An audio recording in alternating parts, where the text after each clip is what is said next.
Sabi kasi nila, pag mahal mo yung tao, yun daw yung iiyakan mo.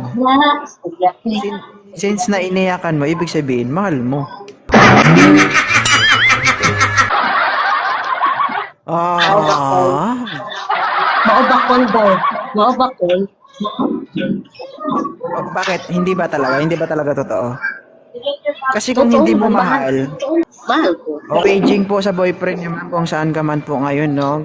Mahal ka pa po ni ma'am, pwede ka pa pong bumalik. Ayaw ko na. Ayaw ko na. Eh ikaw, kailan ka umayak? Umiyak kagabi. Emotional, damn it! Ibig sabihin, di ba? Hindi ka naman iiyak kung hindi mo mahal ang tao. Tama? Bakit ka iiyak? Kung hindi mo na mahal, ang mananaig sa puso mo, galit, tampo, puot. Since na umiyak ka, ibig sabihin, mahal mo pa. Oo, mahal ko. At ito pa nang hinayan. Kasi, ikaw naman, di ba? Parang nag-invest ka ng itong taong tapos yung time, I-withdraw na.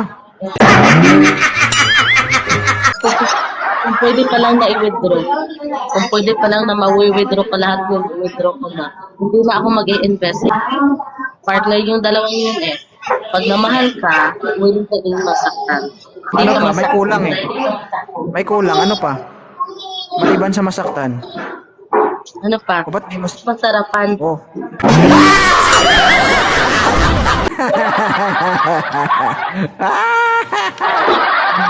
Pinaghiwalay kasi kayo pag nag-aaway kayo, no? Ang iniisip mo kasi yung sakit lang, hindi mo iniisip yung sarap at masasayang nangyari sa buhay niyo. Hindi ako ganun. Balance yung iniisip lang.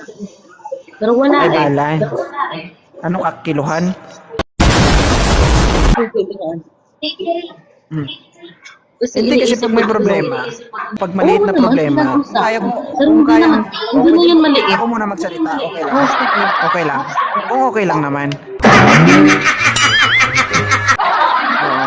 Kasi pinapayagan naman kita magsalita eh. Sige na, nakakahiya I naman. love this teacher mo. Pag may problema, pag maliit na bagay, kung pwedeng palampasin, palampasin. Malalaking problema, kung kayang pag-usapan, pag-usapan. Sabi nga 'di ba, no? When I was a student, Tapos, sabi ng teacher ko, no? If you have a problem, you find the solution, not a problem. Uy, sana all! hinahanap ko naman yung solution eh.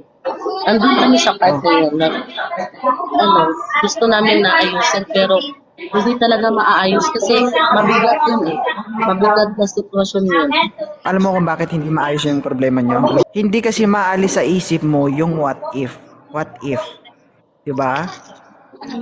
Kasi puro may what if sa utak mo eh, 'di ba? Ba't hindi nyo subukan? Kasi nire-reason out mo kasi mabigat yung problema na yun eh. Ibig sabihin, ikaw mismo sa sarili mo, humaharang ka sa solusyon na gusto nyo. 'Di ba? Ayoko na kasi pangalawa na yung ginawa niya sa akin. Sige. So first one, naranasan ko lahat ng anxiety, depression, lahat ng nun. Umabot talaga ako Sige, sa... sige. Sige, I cut the story short. I cut you, ma'am. Wait lang. That's why Dalawang beses na siya nag-cheat, makinig ka. Sa isang relasyon walang perfect, 'di ba? 'Di ba? Paano nyo malalaman na maging strong ang isang relasyon? 'Di ba? Kung hindi nyo susubukan at hindi nyo ipaglaban. Tama? Kasi nakamute ka, wag kang magsalita, wala kang laban sa akin. Wait lang. O, 'di ba? Kasi ma'am, naniniwala ka ba sa kasabihan na ang mabait pwedeng maging masama? Ang masama pwedeng maging mabait, 'di ba? So ngayon, paano mo masasabi na someday magiging strong yung relasyon nyo kung hindi nyo mapagdadaanan yung mga ganyang klaseng bagay? Mas maganda nga yan eh. Mas early, mas better na mapagdaanan yung ganyang bagay. Bakit? Kasi habang maaga pa, napagdaanan nyo na. Pag matanda na kayo, magsawa na kayo. Excellent! Tama o tama? Kasi 'di ba? Kasi ngayon mabait yung partner mo pagdating ng panahon na nagsama na kayo na napakatagal. doon pa lang siya nagloko. Alin yung mas masakit? Yung una, yung pinakadulo. Di ba? Maliban sa ano, ha? Di ba? Much better na habang maaga maranasan mo na. Habang maaga mas lalo mo siyang nakilala. Habang maaga na-realize nyo na ay kaya nyo pala. Ganun ang essence dyan. Kasi nga sabi ni Lord, walang perfect na tao. Possible, ikaw pwede kang magkamali. So ngayon, siya yung nagkamali. Di ba? Paano kung na-survive nyo yung ganong klaseng relationship? Tapos, someday, hanggang sa naging pababa na ng pababa yung problema, hanggang sa naging strong kayo. Di ba? Kasi ang problema, kasi wala kasi sa una yun. Di ba sabi nga, wala sa una yung pagsisisi. Nasa huli. Di ba? Minsan, meron tayong mga ex. Hiniwalayan natin dahil iba yung ugali. Pero in the future, nakita natin successful sila, maayos yung pamumuhay nila. Nagsisi tayo. Bakit? Eh, no, kung kami siguro yung nagkatuluyan, siguro maganda din yung buhay namin. Tama o tama?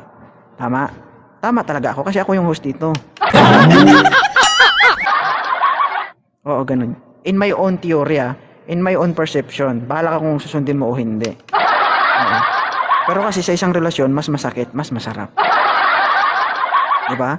Kasi wala namang relasyon na perfect na dapat masaya lang. Diba? Diba? Dapat masaya. Walang ganun na dapat masaya lang, walang problema. Walang ganun. Kailangan mo talaga dumaan sa butas ng karayom.